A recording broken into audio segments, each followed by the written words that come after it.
Ada berkat di balik pemuritan.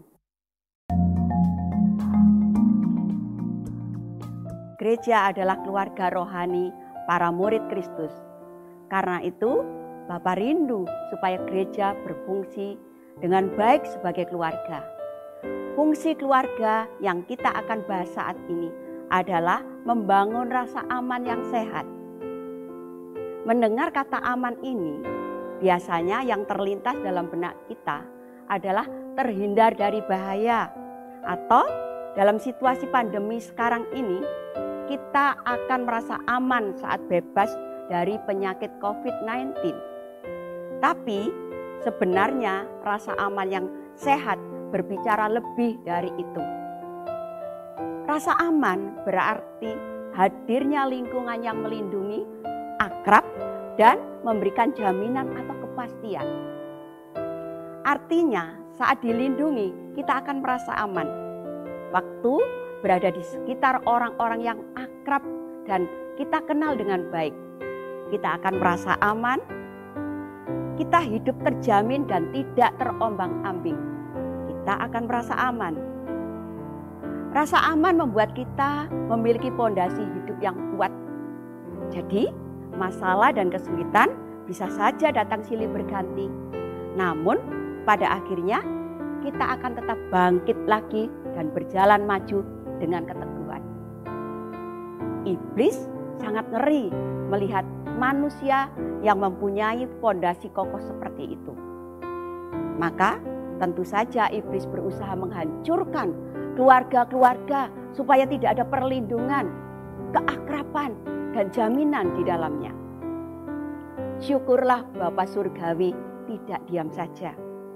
Ia telah menyediakan gereja bagi murid Kristus supaya di dalam gereja ada perlindungan, keakraban, dan jaminan. Sehingga setiap murid Kristus memiliki rasa aman yang sehat dan bersumber pada Kristus sendiri.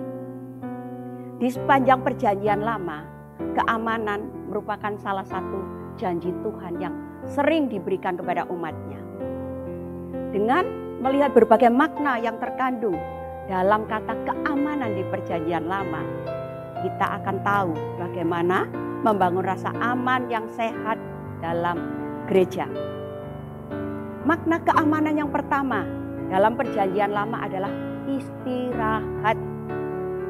Mengapa tempat peristirahatan seperti tempat wisata dan hotel berusaha memberikan kenyamanan dan hiburan?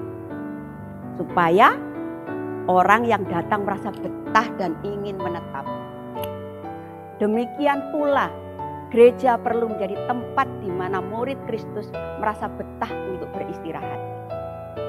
Gereja dapat menjadi tempat peristirahatan sejati saat murid-murid Kristus saling mementingkan dan saling menghibur satu sama lain, supaya bisa kembali kuat untuk berjuang dalam pertandingan kehidupan. Makna keamanan yang kedua adalah kebenaran. Yohanes 8 ayat 32 mengatakan, dan kamu akan mengetahui kebenaran, dan kebenaran itu akan memerdekakan kamu. Sedangkan versi BIMK-nya berbunyi, maka kalian akan mengenal Allah yang benar.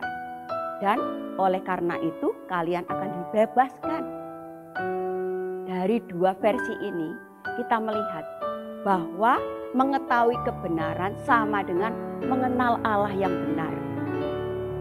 Bukan sekedar tahu mana yang benar dan mana yang salah, melainkan memahami dan mengalami bahwa Bapa itu kudus, tapi telah mengorbankan anaknya.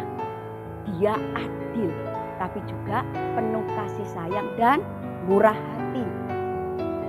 Jadi, murid yang Bapa percayakan kepada kita perlu ditolong untuk memiliki hubungan dengan Bapa sampai mengenalnya supaya mengalami kebebasan sejati. Bebas dari bahaya dosa karena telah dicelikkan bahwa Yesus jauh lebih berharga daripada tawaran dunia. Sungguh indah bukan cara Bapa melindungi anak-anaknya? Makna keamanan yang ketiga dalam perjanjian lama adalah damai.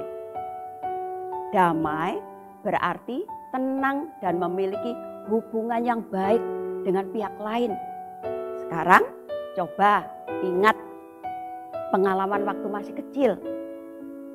Kita akan merasa tidak tenang saat masalah demi masalah datang dalam keluarga kita dan tidak ada solusinya. Demikian pula ketika orang tua atau sesama anggota keluarga bertengkar, kita menjadi gelisah. Karena itu, sebagai murid Kristus, marilah sedapat mungkin kita hidup dalam damai dengan semua orang dalam gereja sebagai keluarga rohani kita.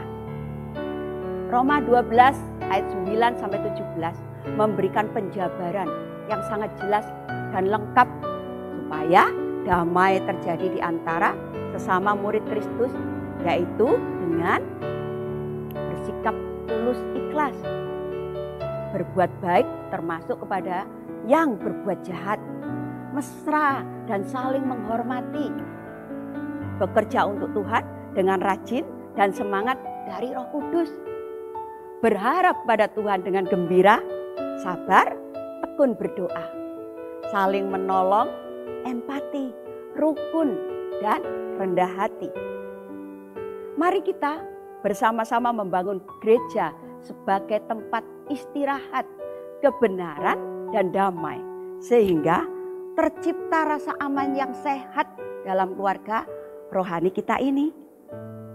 Untuk itu, kita perlu mengikatkan diri satu sama lain dalam kasih Kristus seperti yang dikatakan dalam Kolose 3 ayat 14. Dan di atas semuanya itu, kenakanlah kasih sebagai pengikat yang mempersatukan dan menyempurnakan.